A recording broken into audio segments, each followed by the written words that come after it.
Sejam todos muito bem-vindos a mais uma transmissão do Instituto Vida para Todos.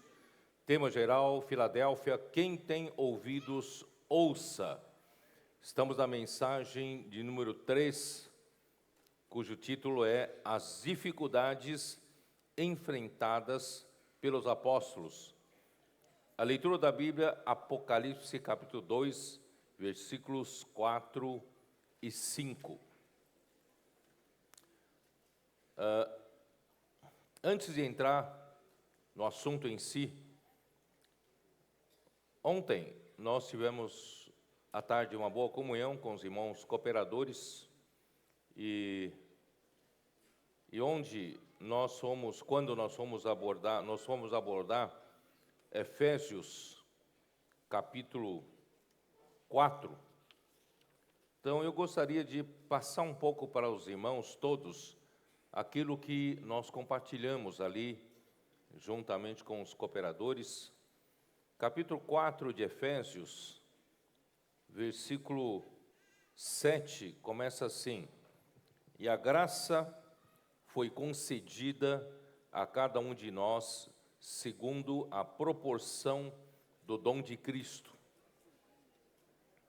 Aliás, antes de tudo, irmãos, eu queria fazer um pequeno ajuste no termo. Nós havíamos trocado o ministro de riquezas materiais para facilitar nosso entendimento e também nossa explicação, e nós passamos a usar o termo empreendedores do reino. Mas esse termo parece que já foi usado por alguém, então para não criar confusão, nós então vamos usar um outro termo, vamos usar investidores do reino. Tá? Você quer ser um investidor? Mas seja um investidor do reino. Então vamos passar a usar este termo, investidores do reino. Muito bem, então vamos voltar para Efésios capítulo 4, versículo 8 agora. Por isso diz: quando ele subiu às alturas, levou cativo o cativeiro e concedeu dons aos homens. Ora, que quer dizer subiu, senão que também havia descido até as regiões inferiores da terra? Aquele que desceu é também o mesmo que subiu acima de todos os céus para encher todas as coisas. Aqui diz respeito à vontade de Deus. Deus deseja que Cristo encabece sobre todas as coisas, Outra vez digo, certamente se eu fizer essa pergunta para os adolescentes, eles saberão responder. Qual é a vontade de Deus? Efésios 1, 9 e 10 nos define qual é a vontade de Deus. Versículo 9 diz: desvendando-nos o mistério da sua vontade, segundo o seu beneplácito que propusera em Cristo, de fazer convergir nele. Essa palavra grega, convergir, você pode entender por encabeçar, Deus deseja que Cristo seja o cabeça sobre todas as coisas. Então, de fazer encabeçar, em Cristo, na dispensação da plenitude dos tempos, todas as coisas, tanto as do céu como as da terra. Então, a vontade de Deus está aqui definida. Hoje, se você perguntar para um cristão qual é a vontade de Deus, é muito confusa esse entendimento, muito confuso. Ele vai dizer: a vontade de Deus é que eu faça tal curso, a vontade de Deus é que eu case com aquela moça, a vontade de Deus é isso, a vontade de Deus é aquilo. Mas, irmãos, de uma forma geral, a vontade de Deus é que Cristo encabece sobre todas as coisas, tanto as do céu como as da terra. O resto é detalhe, não é isso? Para Cristo poder encabeçar todas as coisas, a sua vida, né, as coisas que acontecem com você, tem que seguir este rumo. E para que Cristo encabece todas as coisas, tanto as do céu como as da terra, ele precisa primeiro ser o cabeça sobre a igreja. Tá? Então isso está no capítulo 1 ainda de Efésios, versículo 22. E pôs todas as coisas debaixo dos pés, e para que Cristo seja o cabeça sobre todas as coisas, é isso que está escrito Efésios 1:10, né? Para que Cristo seja o cabeça sobre todas as coisas, Deus o deu à igreja. Deus deu Cristo à igreja, a qual é o seu corpo, a plenitude daquele que a tudo enche em todas as coisas. Então, irmãos, a igreja é o corpo de Cristo. A igreja não é meramente uma organização humana ou uma organização religiosa. A igreja é o corpo de Cristo.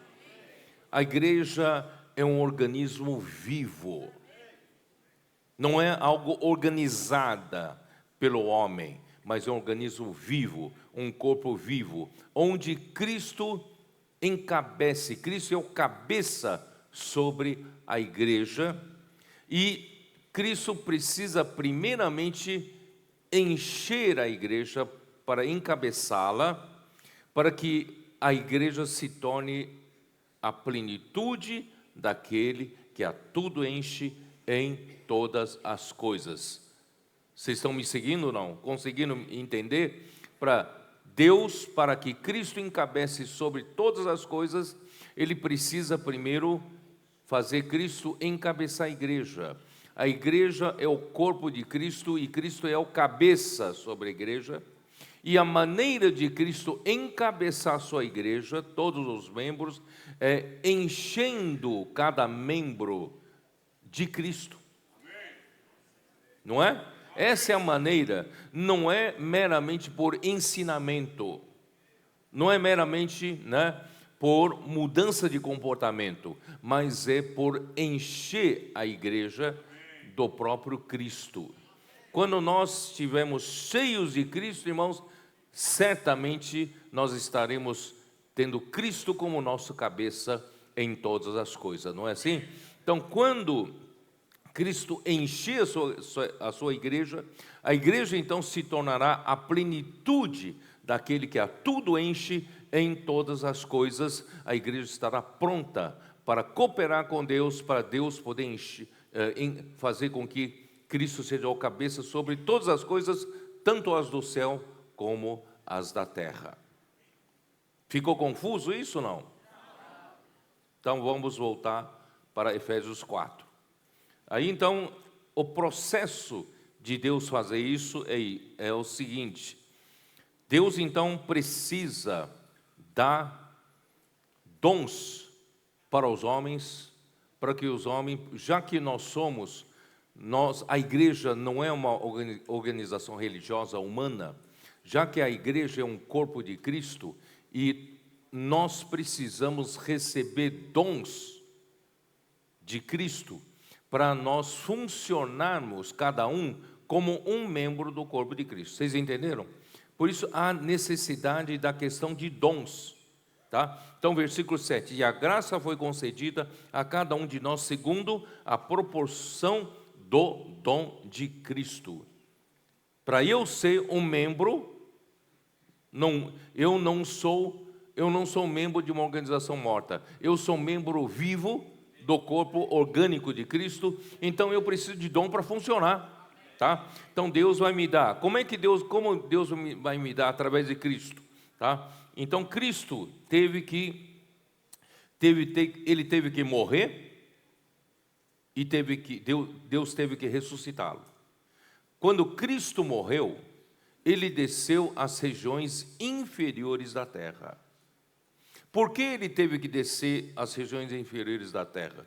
Porque, irmãos, todos nós, na queda de um só homem, Adão, todos nós, o pecado entrou no mundo e a morte também entrou pelo pecado ao mundo, e a morte passou para todos os homens e todos morreram. E todos se tornaram pecadores. Aí, Efésios capítulo 2, já que nós estamos no livro de Efésios, fica fácil folhear, volta só uma página. Efésios 2, versículo 1, como diz: Ele vos deu vida, estando vós mortos nos vossos delitos e pecados, nos quais andaste outrora, tal, né? Então, irmãos, se nós estávamos mortos, onde nós nos encontrávamos espiritualmente? Nosso espírito está morto. E quando nós, irmão, quando se está morto, nós ficamos sob o domínio da morte. E o domínio da morte é o Hades. Então, Cristo teve de ir até as regiões inferiores da terra para nos tirar de lá, nos tirar da morte, tá? Então ele foi lá e nos tirou, levou cativo o cativeiro. Nós estávamos todos em cativeiro da morte, mas ele foi lá na morte e nos tirou, e nos levou para onde? Nos levou juntamente com ele para o céu. Se você não acredita, está aqui, ó. Também está em Efésios capítulo 2, versículo 5, 6. E estando nós mortos em nossos delitos, ele nos deu vida juntamente com Cristo, e pela graça sois salvos, e juntamente com ele nos ressuscitou e nos fez assentar nos lugares celestiais em Cristo Jesus. Nós estávamos lá nas regiões inferiores da terra, mortos, e o Senhor, na sua morte, ele foi lá e nos buscou, e nos levou em ressurreição juntamente com ele, irmãos, para o quê? As regiões, assentar nas regiões celestiais em Cristo Jesus. Não é maravilhoso, irmãos? Hoje nós estamos em Cristo, em ressurreição, nesses lugares celestiais em Cristo. E aí que aconteceu? Versículo 10. Voltando lá para Efésios 4, perdão. Versículo 10. Aquele que desceu é também o mesmo que subiu acima de todos os céus para encher todas as coisas. Irmãos, o Senhor Jesus, através da sua morte e ressurreição, Deus o ressuscitou, foi com esse propósito de nos tirar da morte e nos levar com ele nas regiões celestiais. Mas mais do que isso, ele foi levado e foi assentado, colocado na região mais alta, no lugar mais alto. Para quê? Para poder ele encher todas as coisas. Irmãos, as coisas espirituais, as coisas físicas, são uma sombra das coisas espirituais, não é? Irmãos, quem foi conosco para Itaipu? Fizemos uma visita na sexta-feira, não foi? Sexta-feira de manhã. Acho que um grupo de cooperadores, né, ou outros irmãos, nós fomos para fazer a visita em Itaipu. Todos os irmãos ficaram impressionados, né, com o volume de água represada pela barragem, e aquela barragem num ponto mais alto ali da estrutura, eu acho que é em torno de 160 metros de altura. Isso, estou certo, né? 160 metros de água, de altura de água represada. Tá? E do ponto mais alto até onde se gera a energia através das turbinas, ali nós temos uma altura da coluna d'água, na engenharia a gente chama de, ou na física, coluna d'água. Essa altura da água existem turbinas que estão a 118 metros da superfície e algumas turbinas estão a 113 metros de altura, tá? Então é em torno de vamos arredondar, 120 metros de altura d'água. Você sabe o que significa 120 metros de altura d'água? Dá uma pressão de água de 120 toneladas por metro quadrado. Você desenha no chão 1 metro por 1 metro. Aí suponha que naquele 1 metro vezes 1 metro, naquela área, estão carregados com uma carga de 120 toneladas. Você imagina a força, 120 toneladas, não sei se vocês sabem, quase que metade ou 1/3 da carga de um avião Airbus cheio. Então, é 120 toneladas em cima de uma área de 1 metro quadrado. Essa força, irmãos, é que move as turbinas. As turbinas começam a mover e gera a energia elétrica que nós usamos aqui. Certamente essa energia vem do Itaipu, né? Essa energia aqui. Então, aquela coluna d'água, olha só a força da água e o poder, né? A energia potencial da água, transformada em energia cinética nos rotores e gerando energia elétrica. E nós hoje usamos isso. Então, irmãos, espiritualmente é a mesma coisa. Se você deseja que Cristo encha todas as coisas, Cristo tem que estar acima de todas as coisas. E vou usar física agora. Por gravidade, essa água que está acima de todas as coisas consegue chegar a todos, encher a todos. Então, foi necessário Cristo ser elevado até acima de tudo. E onde está esse versículo? Vamos voltar para o capítulo 1 de Efésios. Capítulo 1 de Efésios, versículo 19. E qual a suprema grandeza do seu poder para com os que cremos segundo a eficácia da força do seu poder, o qual exerceu ele em Cristo, ressuscitando dos mortos. E para onde Deus levou Cristo?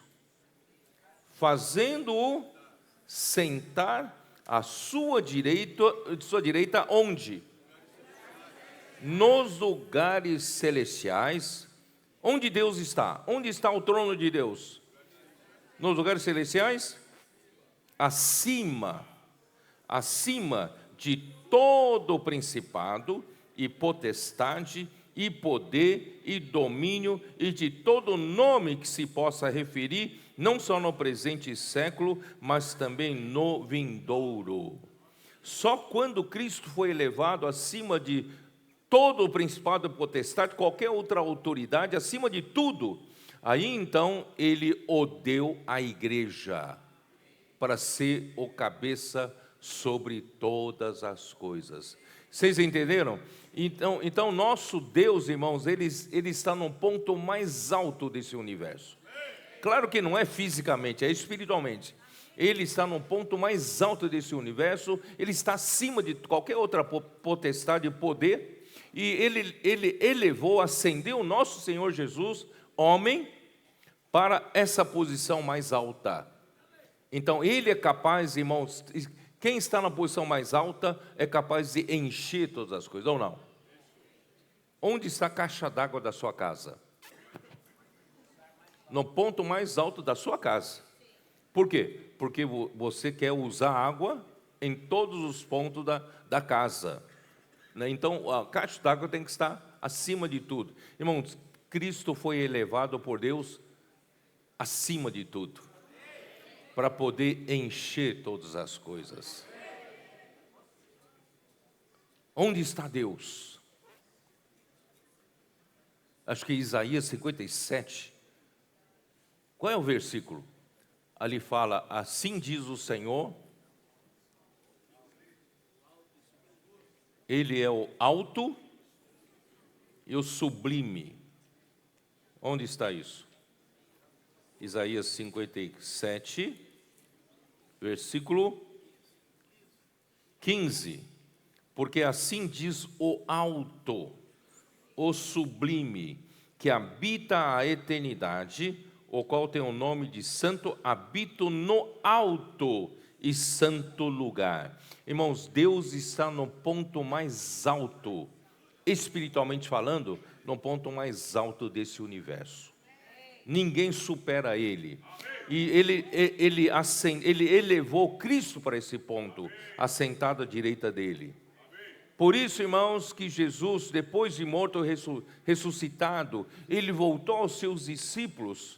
O que ele disse em Mateus 28, versículo 18? O que ele disse? Mateus 28, 18. Adolescentes, sabem disso? O que Jesus disse em Mateus 28, 18? Toda autoridade me foi dada no céu e na terra. Ele foi elevado ao ponto mais alto do céu e da terra.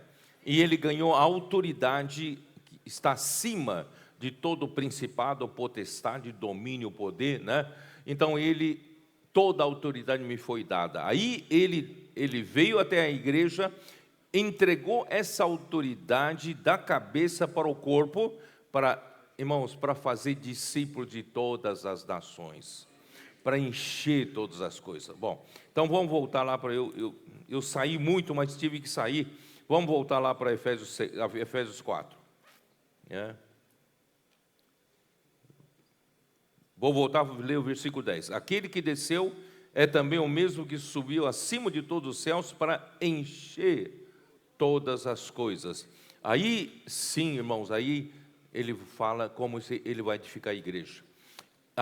Ele mesmo concedeu uns para apóstolos, outros para profetas, outros para evangelistas e outros para pastores e mestres, com vistas a quê?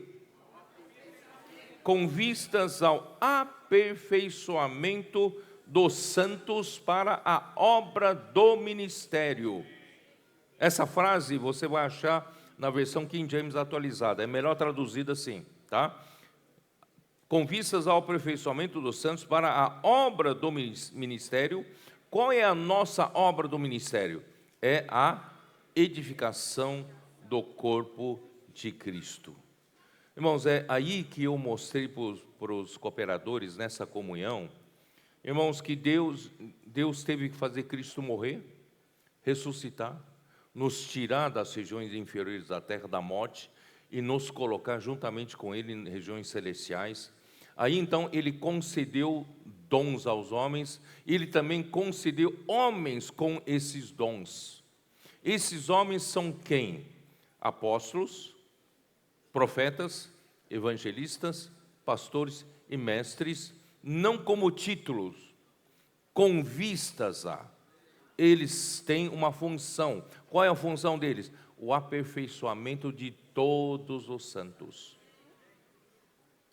Bom, o inimigo estragou a nossa mente, criando um conceito de hierarquia na igreja. Então nós, quando lemos, né, ele concedeu uns para apóstolos, profeta, evangelista, pastor e mestre, hierarquia está aqui. Isso aqui é hierarquia, né? Então tem aqui um ranking entre nós. Não, isso aqui, irmãos, é função. Função. Tá? Então, irmãos, isso que eu estava tentando explicar para os cooperadores, irmãos, entre nós não pode haver conceito de posição. Conceito de quem é maior, quem é menor. Você concorda comigo?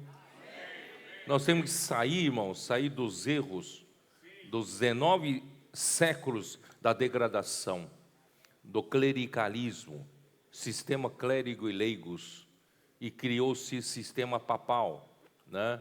E até, irmãos, hoje, Sardes tentou reformar e voltar para o que era antes, mas não conseguiu. Também em Sardes, irmão, tem um sistema pastoral, é pastores e os leigos. Então o Senhor quer restaurar mais ainda. O Senhor quer restaurar em que todos nós somos membros que edificam, nós é que edificamos a igreja. É através do sacerdócio de cada membro. Então, entre nós, irmão, não há esse conceito de posição. Mateus 18. Vou ter que mencionar esse versículo de novo. Mateus 18. Irmãos, eu não entrei na mensagem ainda, tá? Mas não tenham pressa. Não tenham pressa. Não tenham pressa. Vamos deixar o Espírito fluir. Vamos deixar o Espírito. Mateus 18, versículo 1, está o conceito natural do homem. Naquela hora aproximaram-se de Jesus os discípulos, perguntando: quem é, porventura, o maior no reino dos céus? Então, entre nós, quando estamos juntos aqui, nós queremos identificar quem está sentado ali, ó, o lugar de que eles sentam. Opa, esse é o maior, esse aqui é o segundo, esse aqui é o terceiro. Não é assim? Quem é o maior? Eu gostaria de sentar ali, ó, né? Tal. Quem é o maior no reino dos céus? Irmão, esse é o nosso conceito. Aí o que o Senhor fez? O Senhor puxou uma criança, né? Chamando uma criança, colocou essa criança no meio de quem queria ser o maior, né? Aí, em verdade vos digo que se não vos converterdes e não vos tornardes como crianças, de modo algum entrareis no reino dos céus. Então, para mostrar, o reino dos céus, irmão, não é uma organização humana, não é algo da esfera terrena, é algo da esfera celestial. Irmãos, o reino dos céus é um organismo vivo. Por isso que a igreja não é uma organização religiosa. A igreja é um organismo vivo, é o corpo de Cristo.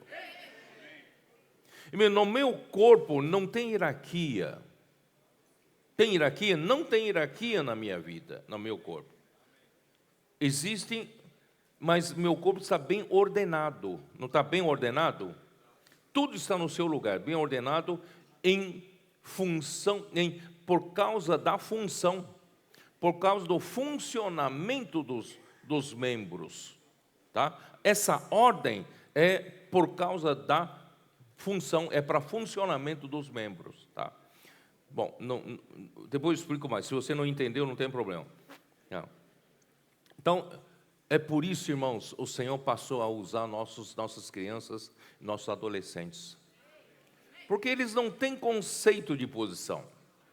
Eles não têm conceito de quem é o melhor, quem é o maior, né? Os nossos adolescentes, irmãos, né, na ignorância não sabem, e começaram a tomar o lugar dos irmãos responsáveis, a sentar na cadeira dos irmãos responsáveis, né? Porque eles não têm esse conceito de posição.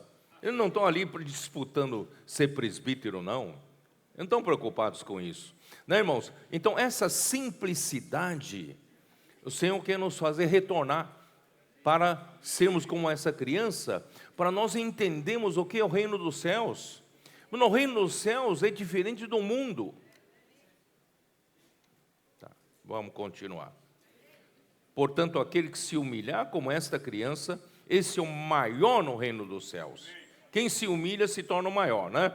E quem receber uma criança tal como essa em meu nome, assim a mim me recebe. Eu não quero explicar muito agora, não tenho tempo. Agora, vamos para onde? Capítulo 20 de Mateus. Capítulo 20 de Mateus.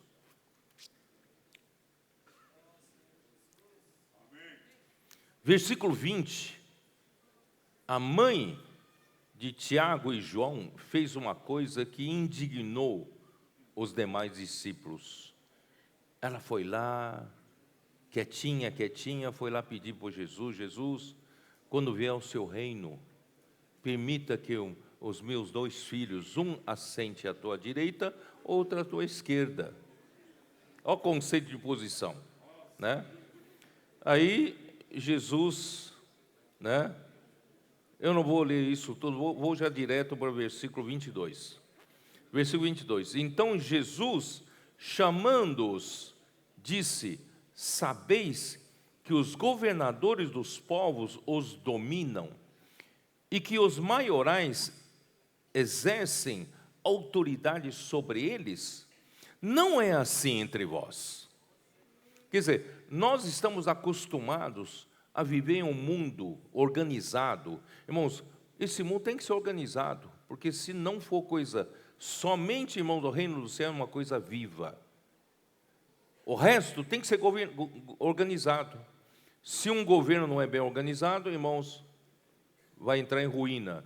Se uma empresa não é bem organizada, vai falir, né? Então, tudo tem que ser muito bem organizado. Então, na organização humana, irmão, nós temos governadores no mundo, o sistema do governo, nós temos governadores, né, que dominam sobre o povo, e nós temos maiorais que exercem autoridade sobre o povo. E é assim que funciona. E nós que crescemos dessa forma, nós todos crescemos dessa forma, então nós entendemos que na igreja também é assim. Tá? Então, quando eu falo apóstolos, profetas, evangelistas, pastores e mestre, você já na sua cabeça coloca um ranking, né? Ranking. Número 1, número 2, número 3, número 4, número 5, tá? Mas não é assim entre vós. Pelo contrário, quem quiser tornar-se grande entre vós, quem quer ser o grande, será esse que vos sirva. Vamos ter o espírito de servo, irmãos. Vamos servir os outros e não fique buscando posição, né? E quem quiser ser o primeiro entre vós, será o vosso servo. Tal como o Filho do Homem, que não veio para ser servido, mas para servir e dar a sua vida em resgate por muitos. Irmão, esse é o espírito que deve prevalecer entre nós. Esse é o espírito entre nós, tá? Mateus 23. Mateus 23.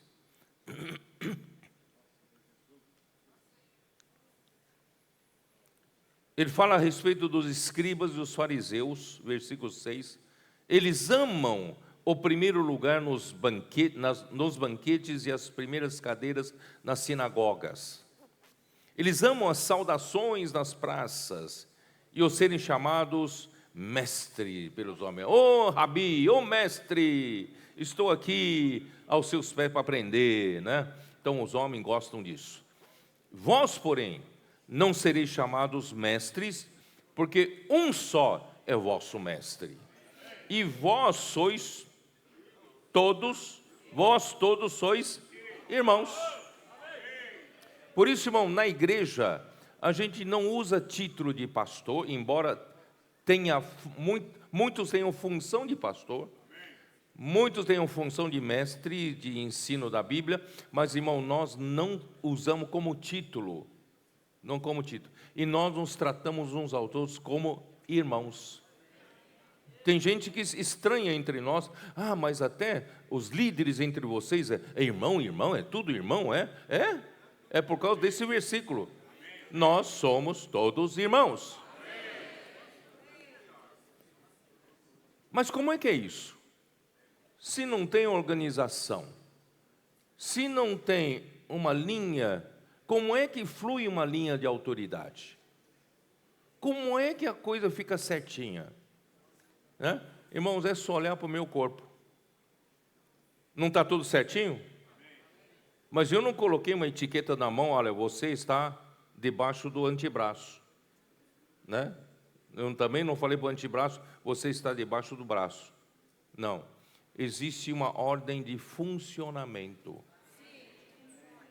Vocês estão entendendo?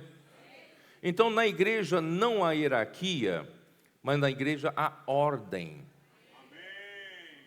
Mas podemos usar essa desculpa para usar a ordem como uma hierarquia disfarçada. Vocês entenderam como é difícil? O homem, né? Ele gosta disso, né? Gosta disso. Mas eu quero dizer para vocês, irmãos, eu vou explicar da seguinte forma para vocês. Vocês, como você está vivo, irmão? Quem me mantém vivo aqui falando com vocês? Irmãos, enquanto o meu coração está batendo, não é isso? Meu coração está batendo, isso me mantém vivo. No momento que o meu coração parar de bater, eu morro, tá? Então eu vou fazer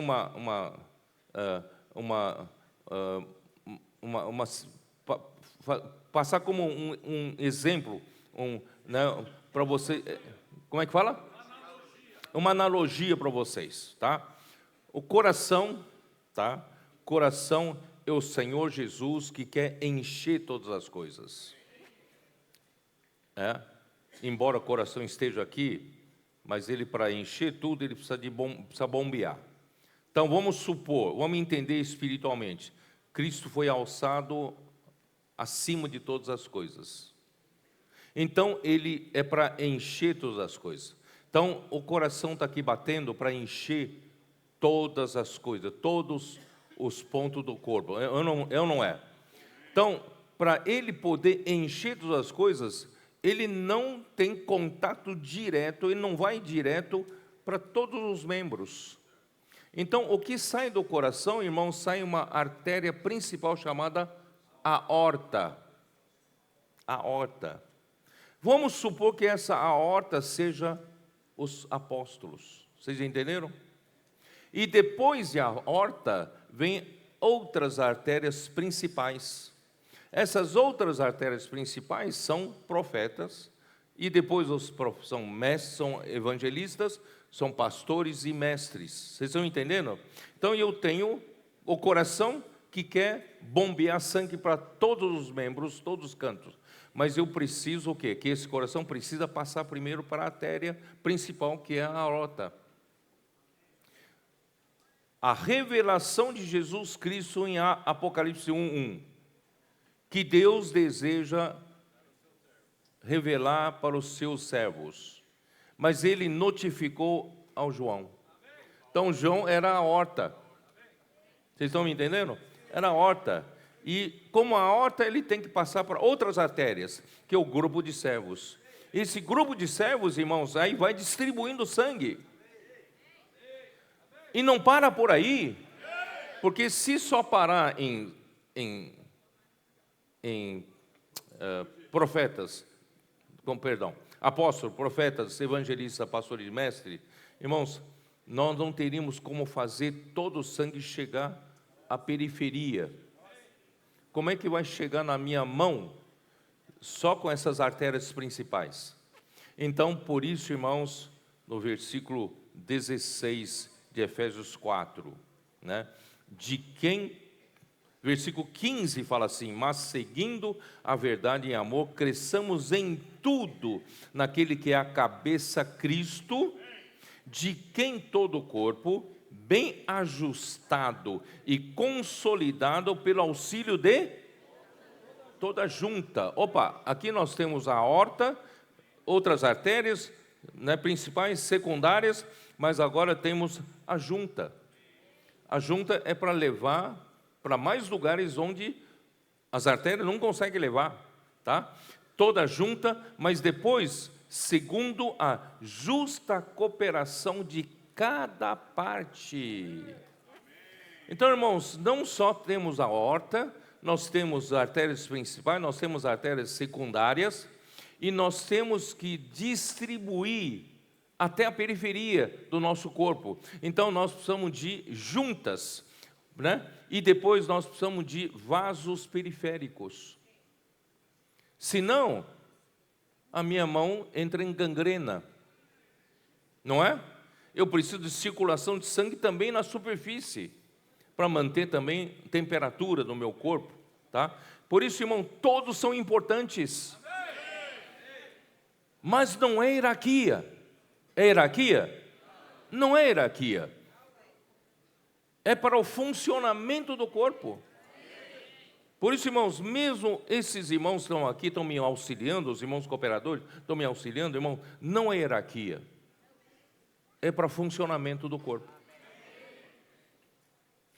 Só que eu avisei eles, nenhum de nós tem cadeira cativa.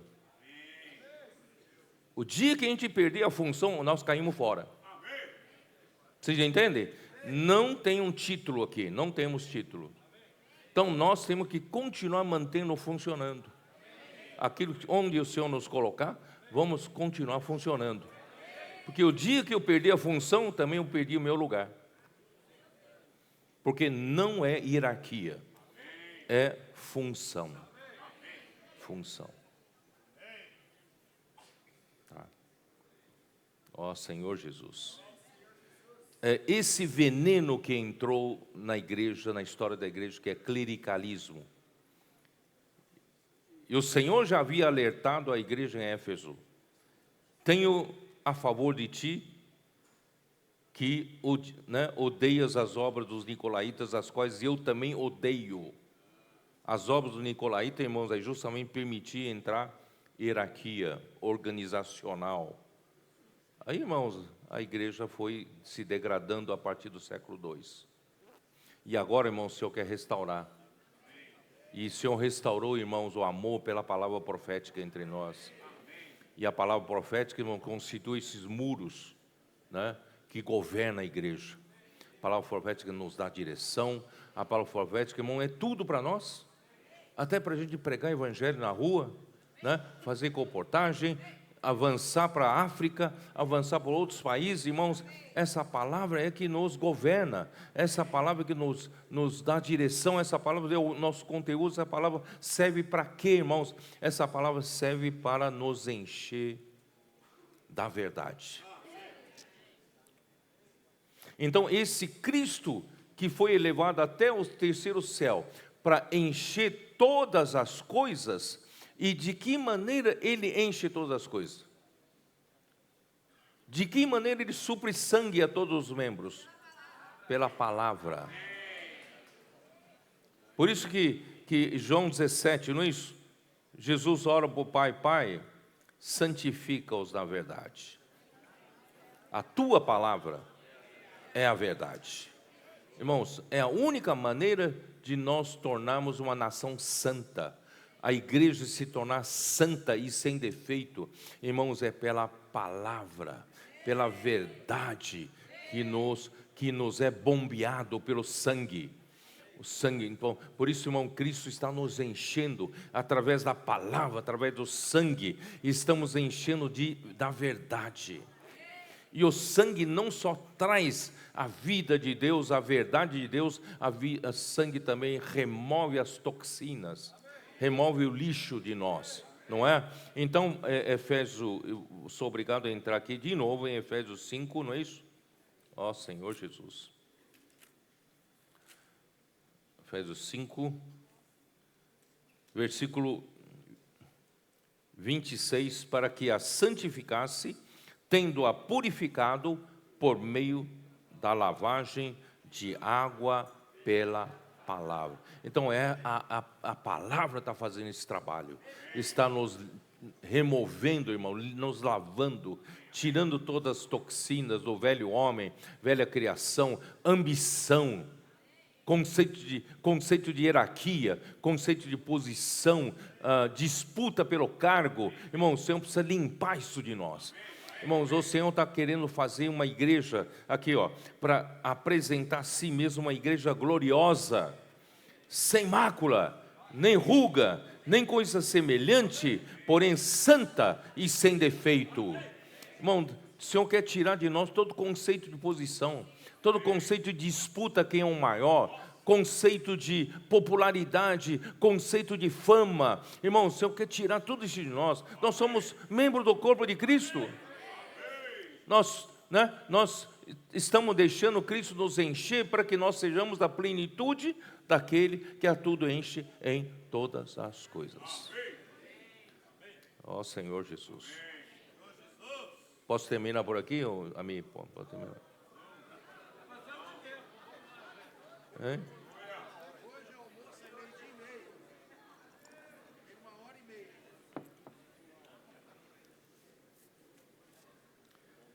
Então, irmão, eu disse para vocês que apóstolo Pedro,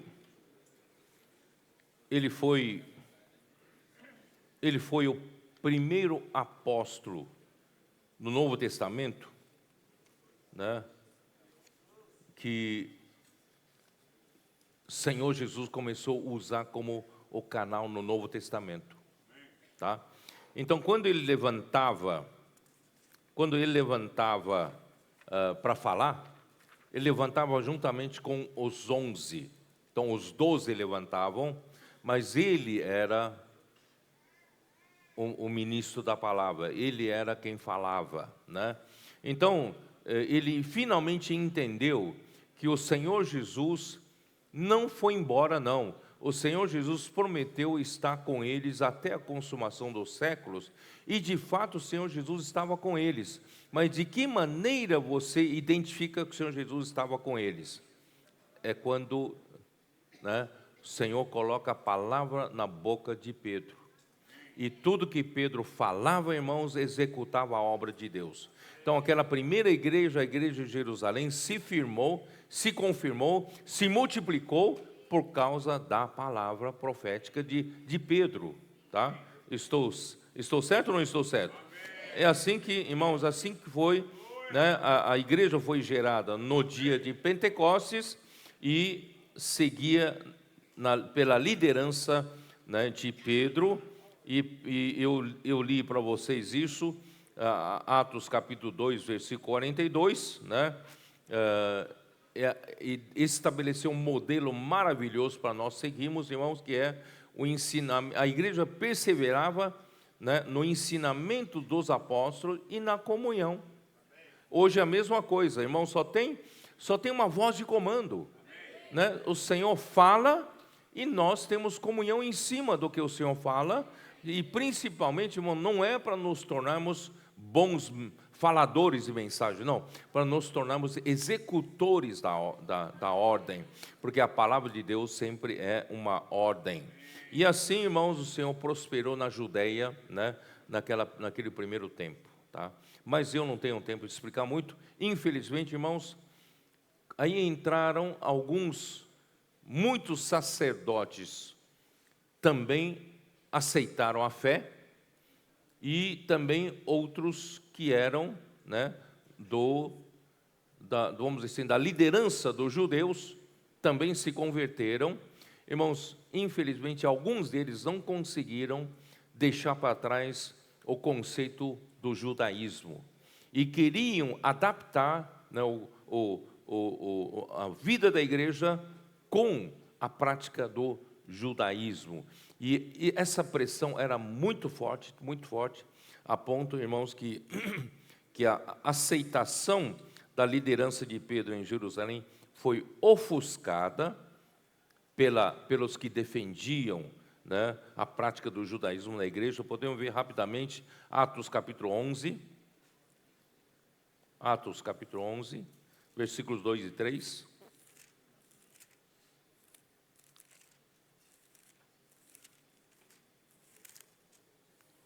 Quando Pedro subiu a Jerusalém, os que eram da circuncisão o arguiram, dizendo: entraste em casa de homens incircuncisos e comeste com eles. Quer dizer, eles tiveram ousadia de enfrentar Pedro e dar bronca em Pedro. Que negócio é esse, né?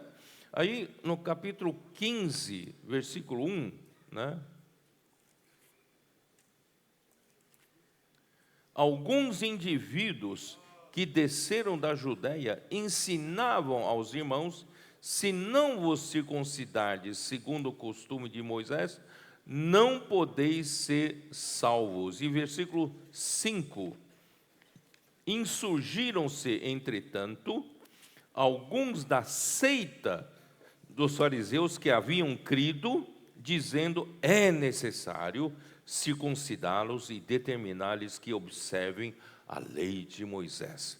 Então havia uma pressão muito grande de um grupo dos judeus que não conseguiram se desvencilhar e que não conseguiram entender, irmãos, que a era mudou do Velho Testamento para Cristo.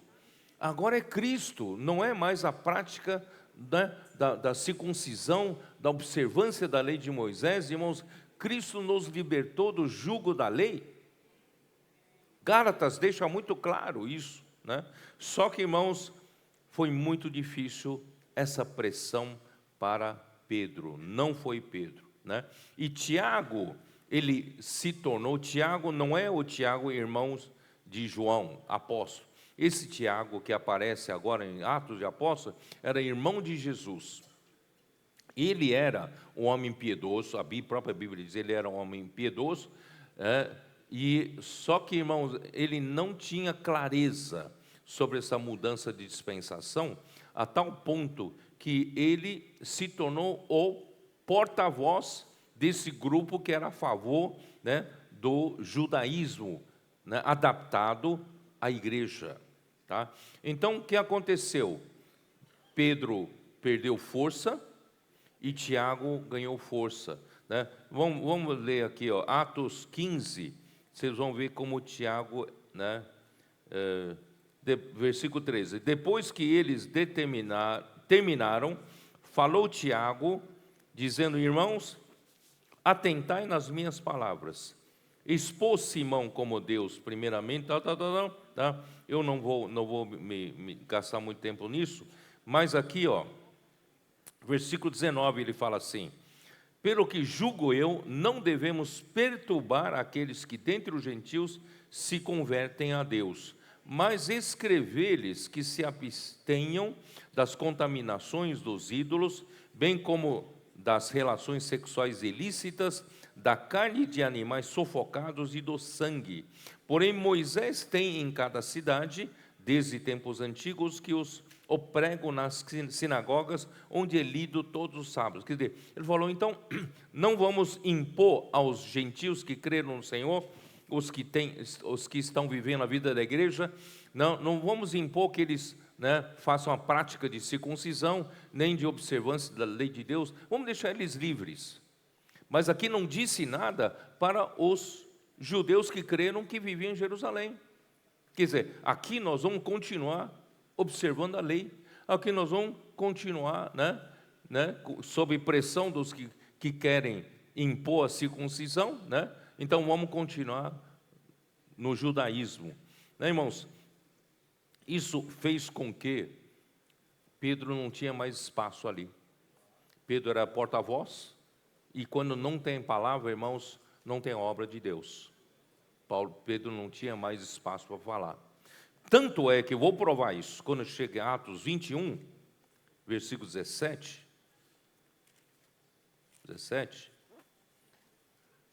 Paulo, então, na sua terceira viagem, chegou em Jerusalém, já muitos anos depois. Tendo nós chegado a Jerusalém, os irmãos nos receberam com alegria, os irmãos de Jerusalém nos receberam com alegria. No dia seguinte, Paulo foi conosco encontrar-se com Tiago, e todos os presbíteros se reuniram. Quando Paulo foi para Jerusalém, né, se encontrar com a igreja de Jerusalém, ele só encontrou com Tiago e os presbíteros da igreja. Onde estão os apóstolos? Sumiram. Os apóstolos perderam espaço, perderam lugar. Tiago ganhou força, né? E tendo o saudado, contou minuciosamente, tal. Aí então, né, versículo 20, Tiago diz assim, ouvindo, deram eles a glória a Deus, e lhes disseram: bem vês, irmão, quantas dezenas de milhares há entre os judeus que creram, e todos são zelosos da lei. Quer dizer, a igreja de Jerusalém, sob a direção de Tiago, se tornou uma igreja híbrida, né? Todos creem em Cristo, mas são zelosos da lei. Irmãos, é uma coisa terrível. Por isso o Senhor não teve, a palavra profética não teve mais voz a partir desse momento. Pedro teve que cessar o seu ministério. Aí o Senhor foi usar escolher um canal, né? Esse canal, vocês sabem que ele levantou Paulo para que o evangelho pudesse alcançar, irmãos, as nações gentílicas, né? E apóstolo Paulo, irmão, foi levantado por Deus para o evangelho alcançar os gentios. Ele era um perseguidor da igreja, porém o próprio Senhor Jesus lhe apareceu no caminho. Isso está em Atos 26, dê uma olhada, Atos 26, versículo 9, né? Na verdade, a mim me parecia que muitas coisas devia praticar contra o nome de Jesus o Nazareno, né?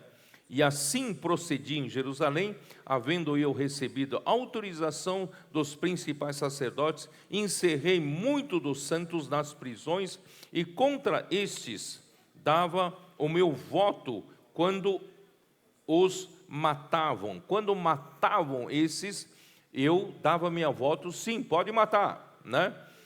Muitas vezes os castiguei por todas as sinagogas, obrigando-os até a blasfemar, e demasiadamente enfurecido contra eles, mesmo por cidades estranhas, os perseguia. Paulo era um perseguidor da igreja.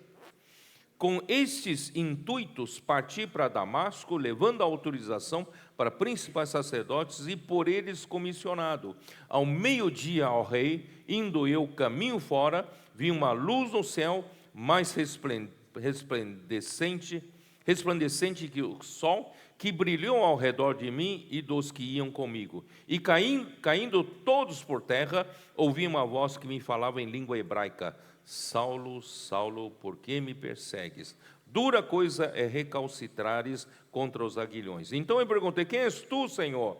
Ao que o Senhor respondeu: eu sou Jesus, a quem tu persegues. Ele perseguia a igreja, mas Jesus disse: você me persegue. Quem persegue o corpo, a igreja é o corpo de Cristo, quem persegue o corpo de Cristo está perseguindo a cabeça, perseguindo a igreja, o Cristo. Mas levanta-te e firma-te sobre teus pés, porque para isto te apareci, para te constituir ministro e testemunha, tanto das coisas em que me viste, como daquelas pelas quais te aparecerei ainda, livrando-te do povo e dos gentios para os quais eu te envio. Para quê?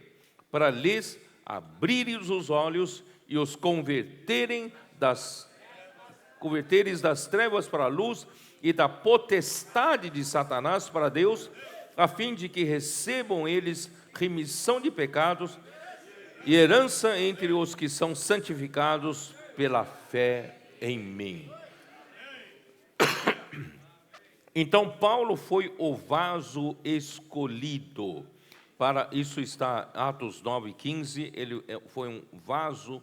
Essa palavra vaso, né? Aqui está utensílio, mas o vaso, 9:15, né? Mas o Senhor lhe disse: vai, porque este é para mim um instrumento escolhido, quer dizer, um vaso escolhido, né, para levar o meu nome perante os gentios e reis, bem como perante os filhos de Israel. Por isso, irmãos, Paulo era um perseguidor da igreja, que Senhor Jesus apareceu pessoalmente a ele e lhe encarregou a pregar o evangelho aos gentios, também aos judeus, aos reis, mas principalmente aos gentios, né? Ele tinha essa comissão de levar o evangelho. Por isso, irmãos, a partir daí você vai dizer: então Paulo vai pregar o quê? Se ele não estudou teologia do Novo Testamento, ele estudou aos pés de Gamaliel, mas as antigas escrituras. Agora que se converteu, ele vai pregar o quê? Irmãos, graças a Deus, ele pregava o quê? Aquilo que o Senhor lhe revelava. Então aí que eu volto lá para Gálatas capítulo 1, Gálatas 1. Por isso, irmãos, a palavra profética não tem origem no homem, tá? Por isso, o versículo 11, Paulo fala assim: faço-vos, porém, saber, irmãos, que o evangelho por mim anunciado não é segundo o homem, porque eu não o recebi nem o aprendi de homem algum, mas mediante revelação de Jesus Cristo. Tá? Vocês me conhecem como foi outrora no judaísmo, né? Como sobremaneira perseguia eu a igreja de Deus. E na minha nação, quanto ao judaísmo, avantajava-me a muitos da minha idade, sendo extremamente zeloso das tradições de meus pais. Quando, porém, ao que me separou antes de eu nascer, e me chamou pela sua graça, aprouve revelar seu Filho em mim, para que eu o pregasse entre os gentios. Quer dizer, que conteúdo Paulo tinha para pregar aos gentios? A revelação. Então, a palavra profética é a palavra da revelação, né? Para que eu pregasse entre os gentios sem detença, não consultei carne e sangue, e nem subi a Jerusalém para os que já eram apóstolos antes de mim, mas parti para as regiões da Arábia e voltei outra vez para Damasco. Irmãos, aqui prova que o que Paulo pregava não vinha dele mesmo. Por isso que Jesus deixava claro, enquanto ele estava aqui na terra, as palavras que eu vos digo, não as digo por mim, né? Da forma como ouço do Pai, é que eu digo. E essas palavras que eu vos digo, o Pai que permanece em mim, faz as suas obras. Sabe? Então, assim, está mais do que claro, irmãos, que a palavra profética não tem procedência no homem. Porque se a procedência não fosse Deus, irmão, essa palavra não seria a palavra de Deus. E não sendo a palavra de Deus, a palavra do homem não se concretiza, não sucede conforme falou, tá? Então, irmãos, é isso que nós temos que ver. Só que o homem confunde a palavra profética com muitas pregações boas, não é diferente, tá? Então, irmão, por meio da pregação do evangelho pregado por Paulo, a obra de Deus alcançou, né, avançou de Antioquia, onde foi enviado para viver a primeira vida da igreja, né, dos gentios da igreja de Antioquia. Aí foi para a Galácia, foi para a Ásia Menor, foi para Macedônia, né, atravessando ali o mar Egeu, foi para Macedônia e foi até a Caia, chegando por fim na sua terceira viagem até Roma, né? E por exemplo, Paulo em Éfeso, ele pregava a palavra a todos os habitantes da Ásia, né? E aqui em Atos, vamos dar uma olhada em Atos capítulo 19.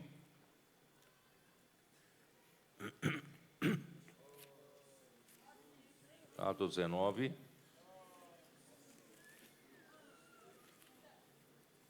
Ele pregava, né? 19:10.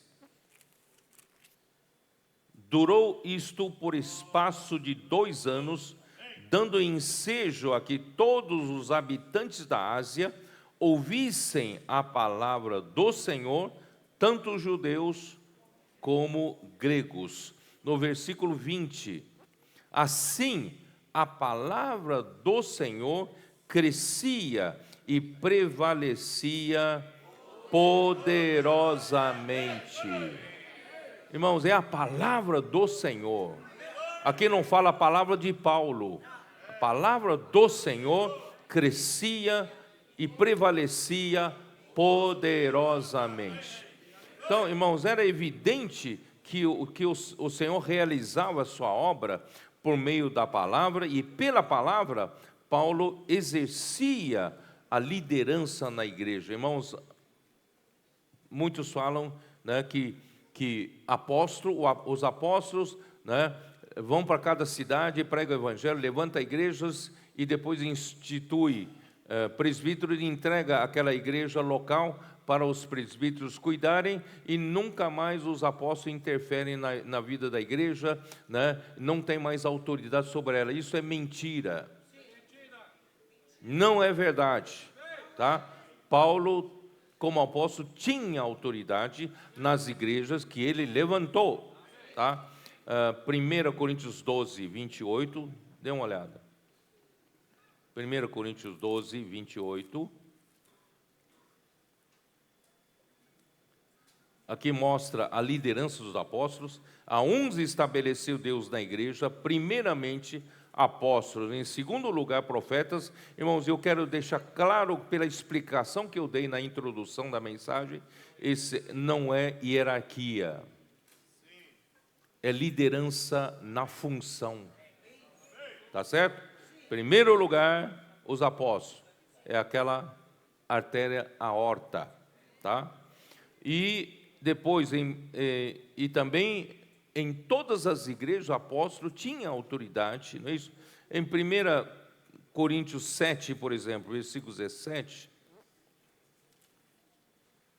ali diz o quê? Ande cada um segundo o Senhor lhe tem distribuído, cada um conforme Deus o tem chamado, é assim que ordeno em todas as igrejas. O apóstolo ordenava, né, em todas as igrejas essa ordem. Então, o apóstolo tem autoridade sobre as igrejas, né, que ele levantou. E 14, 1 Coríntios 14, 33. Porque... Não, peraí. Não, tem alguma coisa errada. É isso, né? Não, 33, está certo. Porque Deus não é de confusão, e sim de paz, como em todas as igrejas dos santos, tá? Então não tem esse negócio de apóstolo não interfere mais. Não, não é verdade, tá? E também 2 Coríntios 11, 28. Além das coisas exteriores, há o que pesa sobre mim diariamente a preocupação com todas as igrejas. Todas as igrejas, no coração do apóstolo estão todas as igrejas. Não tem parcialidade, não tem discriminação, é com todas as igrejas. E a palavra do apóstolo também era lida nas igrejas, né, entre as igrejas. Isso em Colossenses 4, 16. Colossenses 4. Irmão, naquele tempo era tão difícil levar uma carta de uma igreja para outra, mas mesmo assim eles faziam esforço, né? 4,16. E uma vez lida esta epístola em Colossos perante vós, providenciai para que seja também lida na igreja dos Laodicenses. E também a carta que eu mandei para a Laodiceia, lede-a igualmente perante vós. Quer dizer, então as cartas do apóstolo Paulo eram lidas nas igrejas. E graças a Deus hoje nós temos a internet, né? Hoje a palavra está sendo falada aqui, hoje de manhã, à noite já está sendo transmitida, né, para todas as igrejas em todo o globo terrestre. E hoje à noite mesmo tem um grupo trabalhando, já sai a imersão do dia de amanhã. E amanhã já terá a imersão dos 7 dias. Irmãos, isso é incrível. Só que naquele tempo de Paulo não tinha essa facilidade toda. E graças a Deus, irmãos, o princípio, mesmo o princípio é válido. É por isso, irmão, nós somos trabalhadores à última hora, porque o Senhor também uniu a condição que se normalizou na igreja com a tecnologia, o avanço da tecnologia, né? E hoje nós temos essa possibilidade da palavra chegar ao mundo todo ao mesmo tempo. Hoje à noite, por exemplo, irmão, eu acho que hoje de manhã já tem muitas igrejas ouvindo, tá? Muitas igrejas já estão ouvindo. Mas hoje à noite, irmãos, essa palavra vai para a Coreia, essa palavra vai para a África, né? Essa palavra vai para a Europa, Estados Unidos, né? Em toda a terra. Né? Essa é a carta para a igreja em Foz do Iguaçu, sendo lida por todas as igrejas.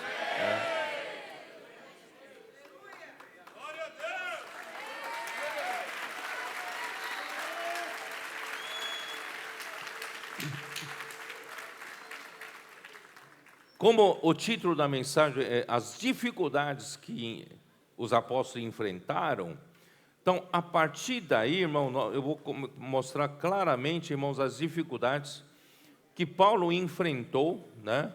O que Paulo enfrentou? Enfrentou primeiramente dos mesmos judaizantes que inibiram o apostolado de Pedro, né? Só que agora, eles não contentes em ficar ali em Jerusalém, eles estavam indo no encalço de Paulo, por onde Paulo pregava o evangelho nos gentios. Né? Paulo levantava a igreja e iam os judaizantes para dizer, não, o que Paulo pregou não está certo não. Vocês precisam praticar circuncisão, vocês precisam, né, guardar a lei de Moisés, senão vocês não serão salvos. Então os judaizantes vão atrás de todo lugar onde Paulo pregava, eles iam pregando o judaísmo e também para atrair, né, eles pregavam genealogias, né, pregavam os mitos judaicos, né, que aconteceram, né, no passado, sabe, quem tem coceira nos ouvidos, né, em vez de ouvir a palavra profética, gosta de ouvir essas curiosidades, né, essas palavras tipo de autoajuda, né, tipo de contar historinhas, né, tal, irmãos, né, que não edificam, né? Então, assim, vamos para Gálatas 1.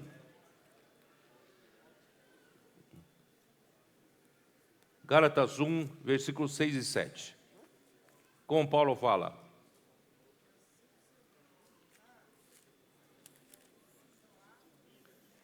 Admira-me que estejais passando tão depressa daquele que vos chamou na graça de Cristo para outro evangelho.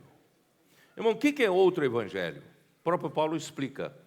O qual não é outro, senão que há alguns que vos perturbam e querem perverter o evangelho de Cristo. Como perverter? Mas ainda que nós, ou mesmo um anjo, vindo do céu, vos pregue evangelho que vá além do que vos temos pregado, seja anátema. Então, irmão, que é outro evangelho? Outro evangelho é o evangelho que vai além do que Paulo pregou. Vocês entenderam? Não precisa ser necessariamente coisas ridículas, mas desde que você prega coisa diferente, né, é outro evangelho, né? Assim como já dissemos, e agora repito, se alguém vos prega evangelho que vai além daquele que recebestes, seja anátema. Então já começou a perseguição, já começou o problema, a enfrentada, para tirar, irmãos, a atenção dos irmãos para que deveria ser para a palavra profética. Porque a comunhão em cima da palavra profética é que faz a obra de Deus andar. Só que o diabo vem confundindo, oferecendo outros produtos para a igreja. Aqui tem outro ensinamento, tem outra palavra, e você por curiosidade, vou ouvir se é bom, aí você acaba sendo atraído por essa outra coisa. Paulo é muito sério, só fala as verdades muito densas. Eu prefiro esse falar que é mais leve, mais gostoso, não me compromete a nada, não é isso? Né? Então, irmãos, começa a surgir esse outro tipo de falar, tá? Ó Senhor Jesus. Então, com que objetivo, irmãos, eles começam a falar outra palavra? Capítulo 4 de Gálatas, versículo 16. Tornei-me porventura vosso inimigo por vos dizer a verdade? Quer dizer, Paulo estava falando a verdade, era a palavra profética que saía da boca de Paulo, só que vinha os outros para confundir os Gálatas com outro ensinamento, outra palavra e outro evangelho, né? E no fim eles contaminaram os Gálatas, dizendo que Paulo estava, né, para eles odiarem a Paulo. De repente, Paulo, que estava falando a verdade, ele virou inimigo dos Gálatas. né, pela ação desses, né, judaizantes. Versículo 17: o que vos obsequiam, não o fazem sinceramente, mas querem afastar-vos de mim, para que o vosso zelo seja em favor deles. Eles querem que vocês sejam seguidores deles. Eles querem popularidade, eles querem número de seguidores, querem fama, né? Eles querem, na versão King James atualizada, eles querem isolar vocês de mim. Isolar vocês de mim.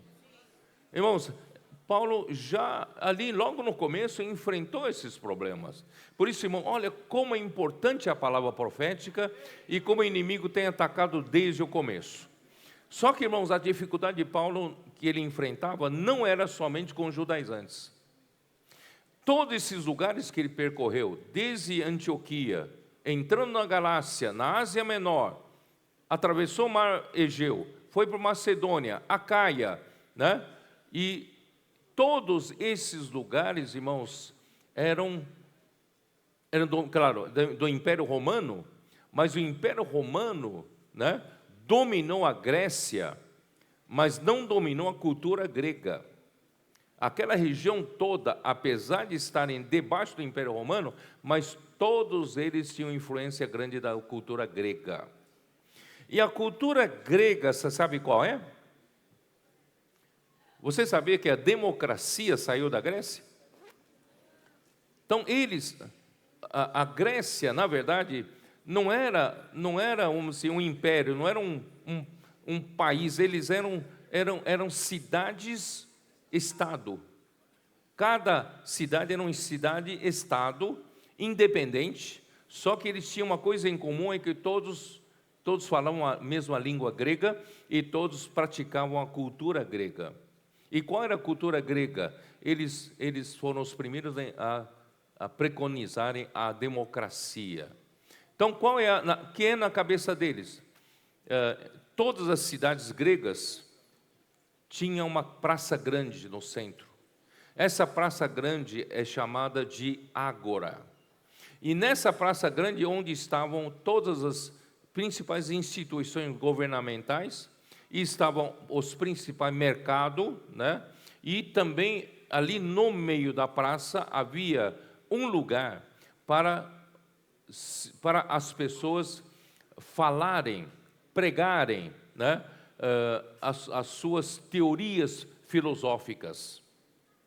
Porque a Grécia era muito influenciada pelo conceito da mitologia grega, politeísta, né, muitos deuses, e eles acreditavam em fatalidade, quer dizer, tudo era porque os deuses gregos, quando o ser humano ofende algum deus grego, ele manda algum tipo de castigo.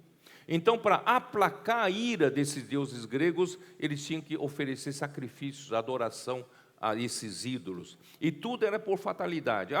Veio a inundação, então a inundação é porque nós ofendemos Deus da inundação, né? A safra dessa vez não foi boa, então nós ofendemos o Deus da agricultura, sabe? Coisa desse tipo. Não consegui casar, né? Eu não me sacrifiquei a deusa de amor, sabe? Coisa desse tipo, né? Então, só que aí surgiram os filósofos gregos mostrando, peraí, não pode ser assim.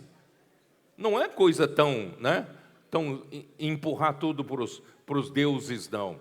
Né? Aí, sabe, assim que surgiram os filósofos, começaram a tentar dizer que não é empurrar tudo para a fatalidade. Então surgiram, né, os famosos filósofos gregos. Então os gregos tinham essa cultura de convidar, né, qualquer um podia estar na sua praça, tinha liberdade de expressão, e assim que surgiu. Também a votação entre eles, irmão, é votação democrática, por votos. Assim surgiu, né, na cultura grega.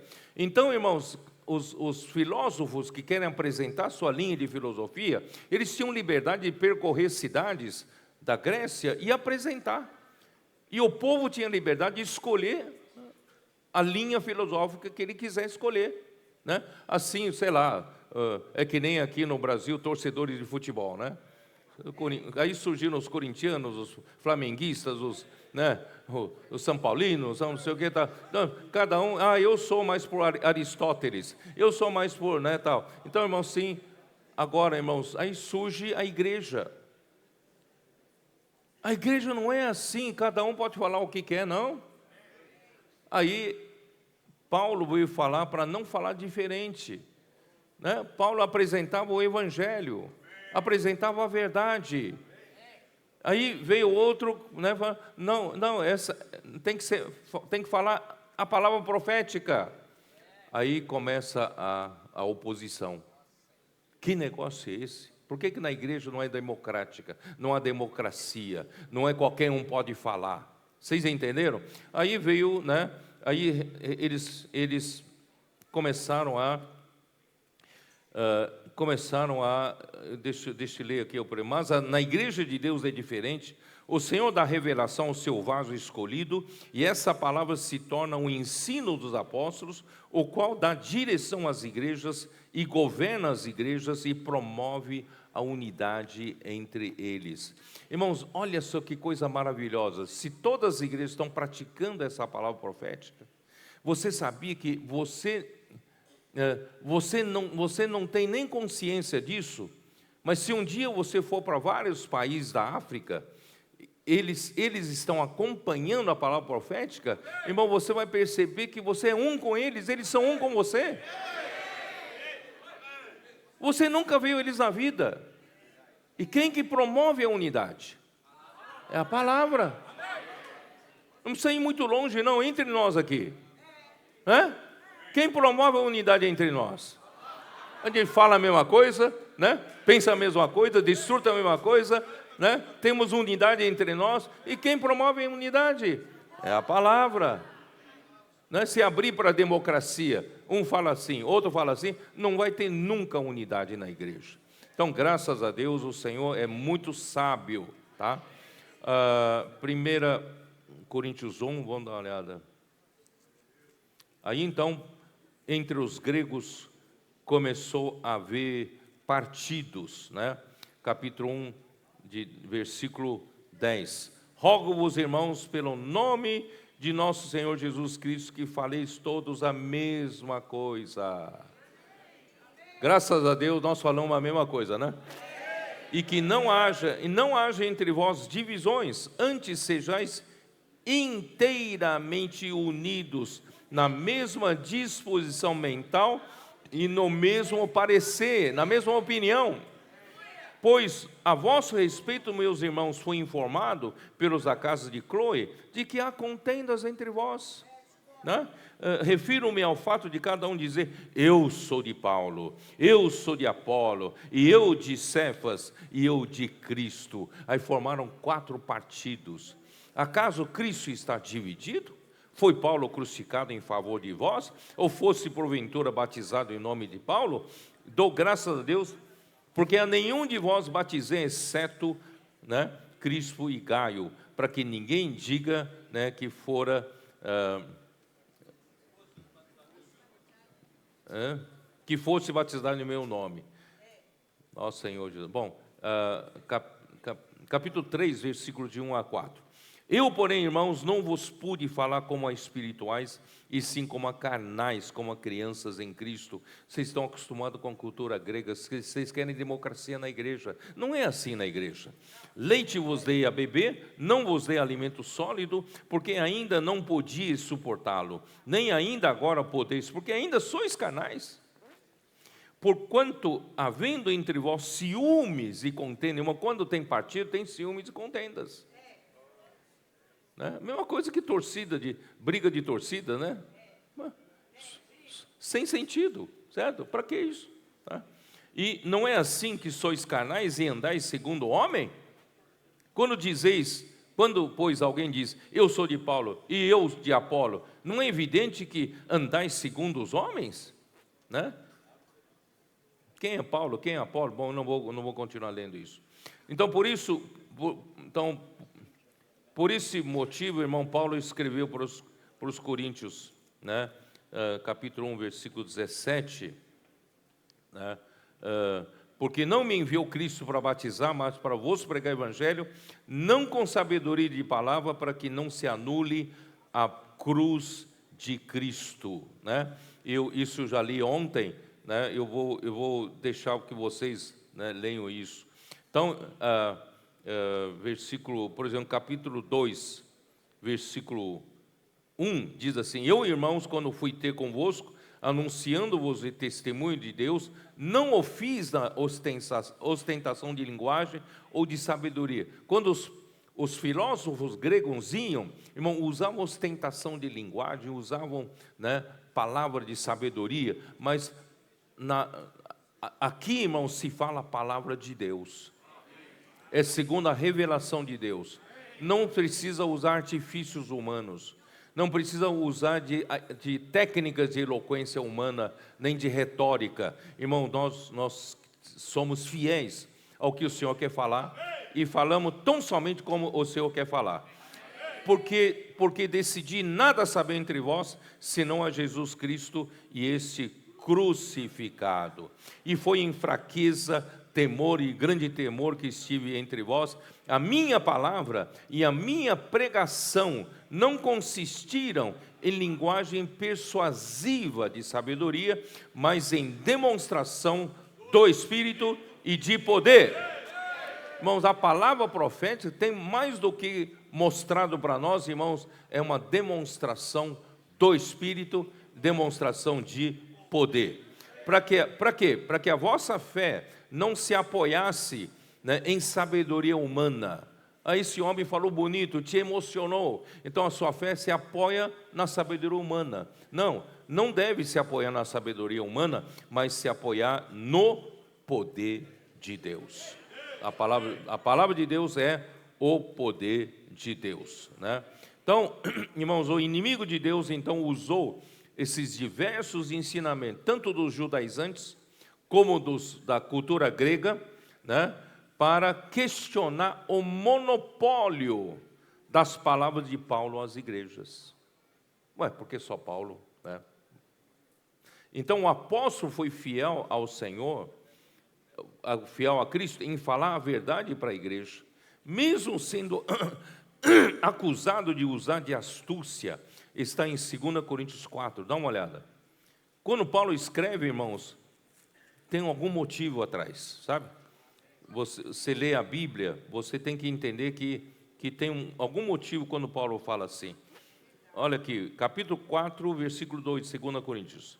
Pelo contrário, rejeitamos as coisas que por vergonhosas se ocultam, não andando com astúcia, nem adulterando a palavra de Deus, antes nos recomendamos a consciência de todo homem na presença de Deus pela manifestação da verdade. Não sei se vocês entenderam. Paulo diz assim: eu não uso como os outros de astúcia, e eu não adultero a palavra de Deus. Da maneira como recebo, eu entrego.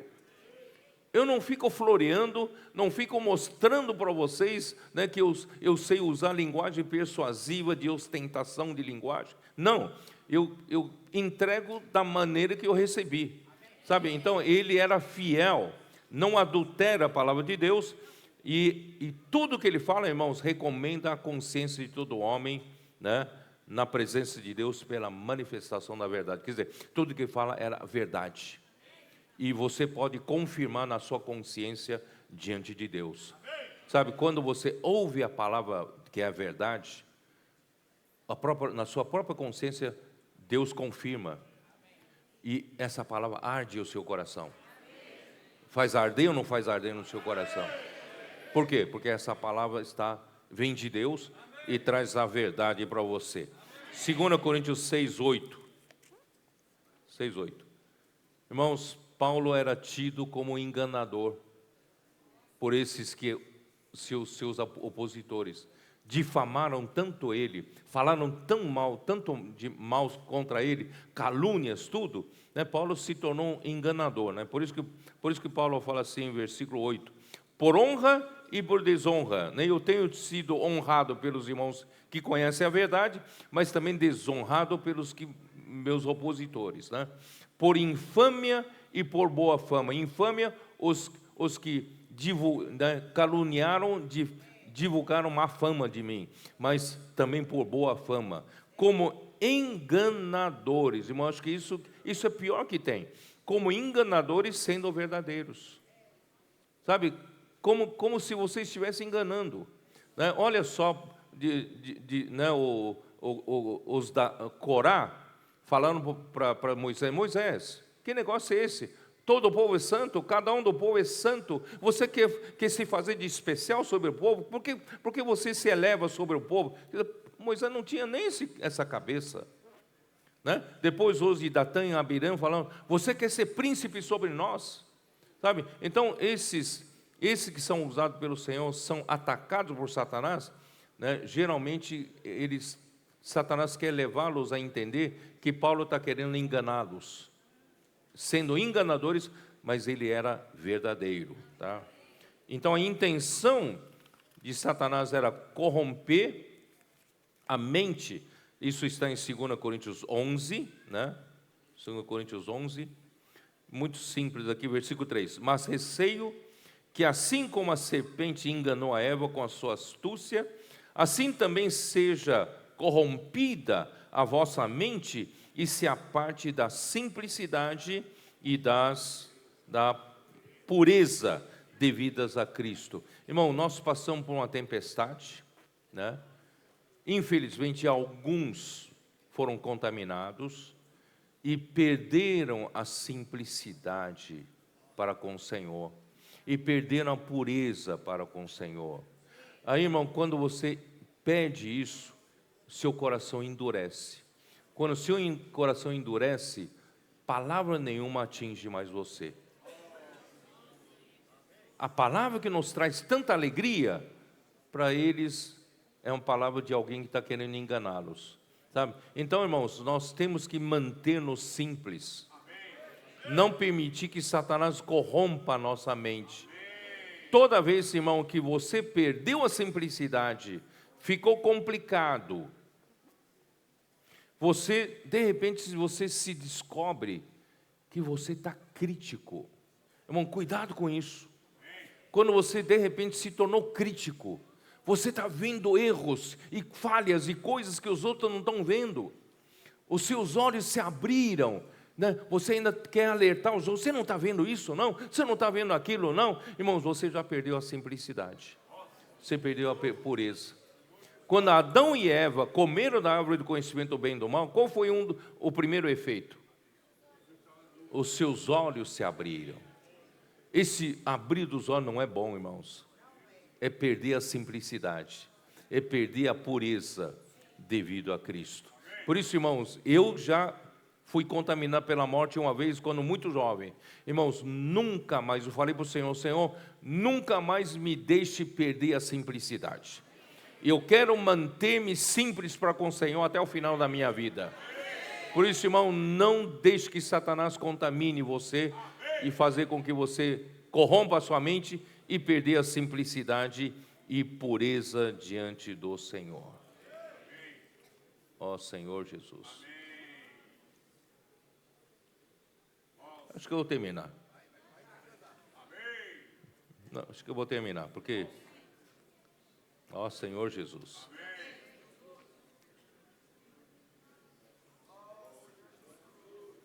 Eu espero, irmãos, que vocês tenham entendido o meu esforço para mostrar para vocês o quanto é ruim, irmãos, a igreja morder uma pílula venenosa. Quando a igreja engoliu a pílula venenosa, irmãos, foram simplesmente 19 séculos de queda, de degradação. Não é brincadeira. 19 séculos são quantos anos? 1900 anos. Não estou brincando, não. Por isso, irmãos, vamos voltar à simplicidade. Vamos permanecer nessa simplicidade de amar como nossos adolescentes amam a palavra profética. Vamos também, irmãos, vamos aprender com eles Vamos fazer imersão a sério. Vamos fazer a transcrição das mensagens. Vamos aprender como eles, dormir com Deus ouvindo a mensagem, acordando ouvindo a mensagem.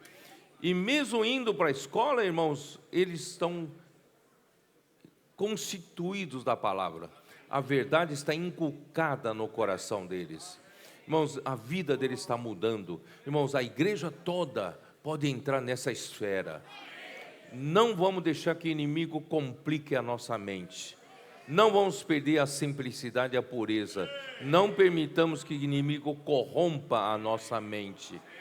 Olha quanto benefício a palavra profética trouxe para nós. Você quer fazer perder tudo isso? Não. Irmão, nós temos ainda muito que avançar. Realmente, irmão, dessa forma, nós temos a esperança de trazer o Senhor de volta. O Senhor vai nos usar, fazer o Evangelho do Reino ser pregado em toda a terra habitada. E o Senhor vai nos usar, irmãos, para a edificação da igreja. De que maneira, irmãos? Limpando, mantendo puro o nosso coração. Isso que eu falei ontem para os cooperadores, eu quero falar para vocês todos. Eu falei para os cooperadores, não seja, o nosso coração é corrupto. Se a gente não perceber, de repente nós estamos querendo galgar posições. Nós queremos subir para ser o maior. Nós queremos ser o mais apreciado, ou mais, com maior fama, mais seguidores. Então, irmãos, isso é perigoso. Vamos nos manter simples, puro. Eu falei para os irmãos, já pensou se um dia, irmão, eu experimentei isso, se um dia o Senhor te colocar de lado, por algum mal entendido, alguma coisa, de repente você foi afastado do seu serviço. Como seria o seu coração? Eu falei para eles, como seria o seu coração? De rebeldia? Desobediência? De ira? Quem fez isso? Ou você simplesmente diga, Senhor, eu sou apenas um membro do corpo de Cristo. Eu só quero ser fiel ao Senhor. Não me importa cargo. Não me importa a posição, onde o Senhor me colocar, eu só quero ser fiel ao Senhor, entendeu? Então nós temos que manter sempre puro o nosso coração, não ter ambição, não ter ganância, não lutar pela posição, irmão, porque na igreja não tem luta pela posição, é tudo orgânico, tudo é para funcionamento, nós queremos que tudo funcione, irmão. Nós queremos que tudo funcione para o bom andamento da igreja. E dessa forma, tenha certeza, nós vamos edificar o corpo de Cristo. O Senhor vai obter entre nós um lugar de habitação no Espírito. Amém. Jesus é o Senhor. Hello, I'm Christine. I'm glad to meet Daniel and John here today in Starbucks. I'm a Christian from China, and so I'm really so touched by your missionary work. And I truly hope that more people can get to know Jesus through you all. And I guess that's the true hope of all of us Christians. And wish you all a nice day.